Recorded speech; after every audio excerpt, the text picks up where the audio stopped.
29 మంది పిల్లలు చంద్రబాబు నాయుడు అధికారంలోకి వచ్చిన ఈ 18-19 నెలల్లో చనిపోయిన పిల్లలు.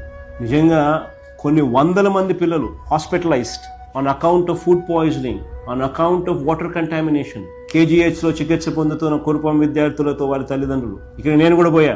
ఇటువంటి ఘటనలు ప్రతిరోజు కనిపిస్తూ ఉన్నాయి. ప్రకాశం జిల్లా అర్ధవీడు మండలం వెలగలపాయకు చెందిన 10వ తరగతి విద్యార్థి కటారి కరుణ మృతి.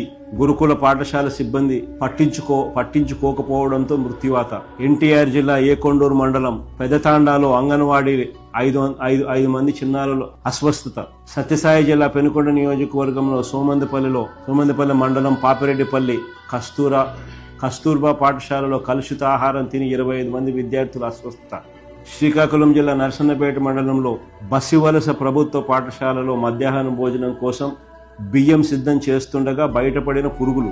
వైఎస్ఆర్ కడప జిల్లా Idupulapaya RK valley IIIT campus లోని భోజనంలో పురుగులు. కృష్ణా జిల్లా చల్లపల్లి మండలం పురిటిగడ్డ జిల్లా పరిషత్ ఉన్నత పాఠశాలలో హైస్కూల్ ప్లస్ కళాశాలలో మధ్యాహ్న భోజనంలో పురుగులు. పొట్టి శ్రీరాములు నెల్లూరు జిల్లా ఆత్మకూరు ఏపీ బాలికల గురుకుల పాఠశాలలో విషజ్వరాలు సోకి 40 మంది బాలికలు అస్వస్థత. అల్లూరు సీతారామరాజు జిల్లా గూడెం కొత్త వీధి మండలం మారుమూల జర్రెల గిరిజన గ్రామం ఆశ్రమ పాఠశాలలో దుంపల కూర పెరుగు తిన్న 29 మంది విద్యార్థులకు అస్వస్థత. ఆసుపత్రి పాలైన గిరిజన స్టూడెంట్స్.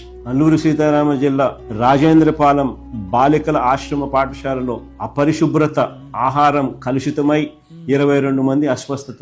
నంద్యాల జిల్లా మిట్టకందాల గ్రామంలోని అంగన్వాడీ సెంటర్లో 3లో విషతుల్య ఆహారం, 8 మంది చిన్నారులకు వాంతులు విరోచనాలు. సత్యసాయి జిల్లా గోరంట్ల గిరిజన సంక్షేమ గురుకుల పాఠశాలలో అన్నంలో పురుగులు, కూరగాయల్లో ఎలుకలు, 4 విద్యార్థినిలో అస్వస్థత. This is the plight of affairs.